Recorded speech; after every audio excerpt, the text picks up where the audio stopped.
So Liia is actually leaked, and we only took about 24 hours, not even, if that, to actually get her DATAMINE. And you'll see here that everything that was confirmed in the video is here. So we have Liia, we have the warrior, she's Earth, and she's also Aries.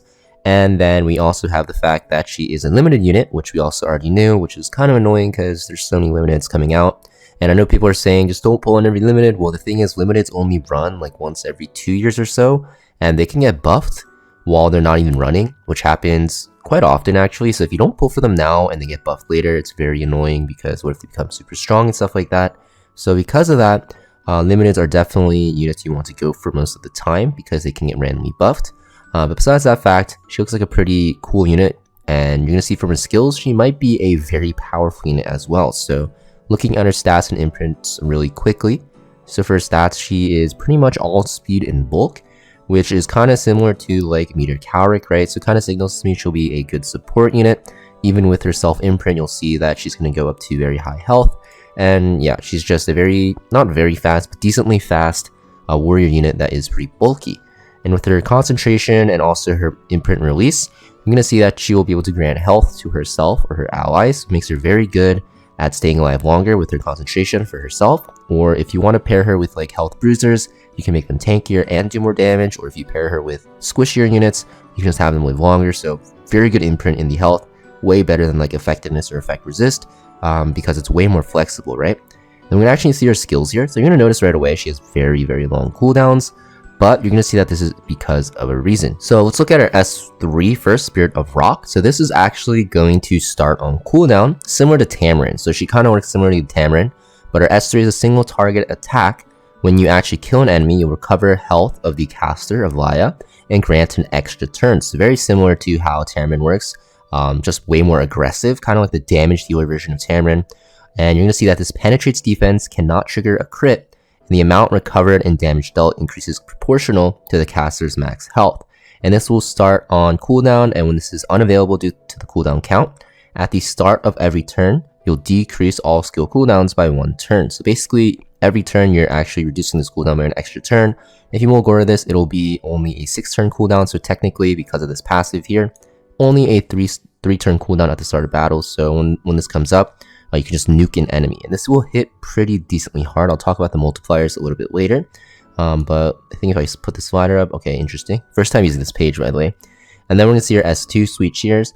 It is going to be a full debuff Dispel from all allies, increase CR by, I think it goes up to 25%, and then also decrease skill cooldowns of all allies except for the caster by 1 turn. So this is a direct counter to Liia, Noggle, units that can, push back your skill cooldowns. It won't be good against units like Faithless Litica and stuff like that because they reduce skill cooldowns all the way.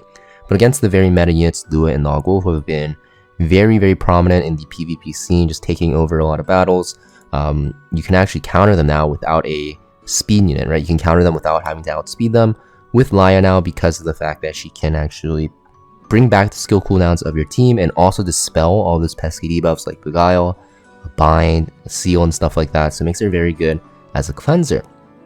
Next, we have her S1, single target attack, CR push on herself by up to 15%.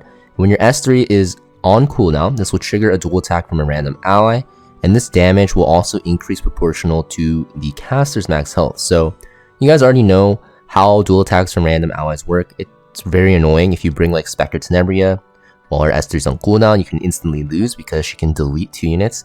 But this also scales with Liia's max health, and you're going to see that this can deal pretty decent damage with her scaling. So she looks like a very strong unit, I'd say, in the current meta. I think Smilegate has more recently been releasing counters to very powerful units, and that in itself just makes these units very good and worth pulling for, because we don't really have a super hard counter to Liia and Noggle, and I feel like Liia can be that. Now, you guys are probably wondering, what if they, ignore effect resist and push Liia's cooldowns back? Well, that doesn't matter because you have to remember her S3 decreases all skill cooldowns by 1 turn. So even if her S2 gets pushed back, on her turn, she's actually going to get this back up. The only way you can counter her is by bringing Liia and Noggle into her. And usually if you draft like that in World Arena, you're gimping yourself with way too much damage and like tankiness. So because of that, you're not going to really see Liia and Noggle together most of the time unless you're against a full control team. And yeah, she just can counter those units very easily. You can't even soul burn against her because yeah, she can just get her S2 back by herself without any effect resist needed, and then just be able to, you know, cleanse her team and push up her team and, you know, reduce those skill cooldowns. And Liia only has a 50% chance to land her S2 on her. So yeah, you are already at a disadvantage. And Noggle, even if she seals her or binds her, it doesn't matter because she doesn't have a passive and she doesn't counterattack anyways or do like a thing on her, not on her turns. So yeah, those units are going to be hard countered by her. So I think this unit is going to be very, very strong just because of the fact that she counters Liia and Noggle and whatever future, you know, skill cooldown units come out. And honestly, even if you know, she is primarily made to counter Liia and Noggle, her kit by herself looks okay by her, like her own like self, if that makes sense.